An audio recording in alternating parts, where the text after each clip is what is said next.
बिस्मिल्लाहिर्रहमानिर्रहीम। उदासी ख़त्म करने का तरीक़ा और औराद व वज़ाइफ। अल्लाह पाक हमारा मालिक व खालिक है। वो अपने बंदे से बहुत प्यार करता है। वो कभी भी किसी हाल में हमारा बुरा नहीं चाहता। जो होता है अच्छे के लिए होता है। बाज़ औक़ात अल्लाह पाक छोटी तकलीफ़ दे के बड़ी से बचा लेता है। हम क्या, हमारी जान, हमारा माल, हमारी औलाद, हमारा जिस्म, गर्ज ये कि हमारी हर चीज़ अल्लाह पाक की अमानत है। वो जैसे चाहे वैसे रखे। हर चीज़ मुक़द्दर कर दी गई है। ना वक़्त से पहले ना मुक़द्दर से ज़्यादा मिलेगा। बंदे का इख्तियार है सिर्फ़ कोशिश करना और दुआ करना और सीधे रास्ते से हासिल करना। फिर जो अल्लाह की रज़ा में राज़ी रहता है, अल्लाह पाक उससे बेपनाह नवाजता है। मौला अली करमल्लाहु वजहुल करीम का फरमान आली शान है कि जब अल्लाह पाक मेरी दुआ को कबूल करता है तो मैं शुक्र करता हूँ कि इसमें मेरी रज़ा है, और जब अल्लाह पाक मेरी दुआ को कबूल नहीं करता तो मैं खुश होता हूँ कि इसमें मेरे रब की रज़ा है और अल्लाह की चाहत मेरी चाहत पर गालिब है। वो बेहतर जानता है कि उसके बंदे के लिए कौन सी चीज़ बेहतर है और कौन सी नहीं।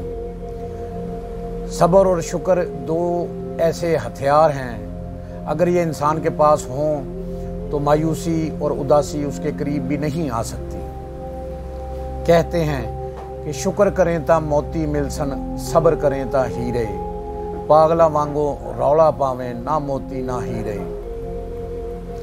अगर मायूसी का सबब पता चल जाए तो इसका इलाज कर लीजिए। याद रखिए, जब आप उदासी के सबब को दूर करेंगे तो उदासी दूर हो जाएगी। इसके अलावा नमाज की पाबंदी करें। रोज़ाना फजर की नमाज के बाद ला हौला वला कुव्वता इल्ला बिल्लाहिल अलिय्युल अज़ीम की एक तस्बीह पढ़कर पानी पर दम करके पी लिया करें। इंशाअल्लाह ताला आपका गम और उदासी दूर हो जाएंगे। प्यारे आका करीम सल्लल्लाहु अलैहि वसल्लम जब भी गमज़दा होते तो आप या हय्यो या कय्यूम बिरहमतिका अस्तगीस पढ़ा करते। परेशानी दूर होने की ये एक दुआ है।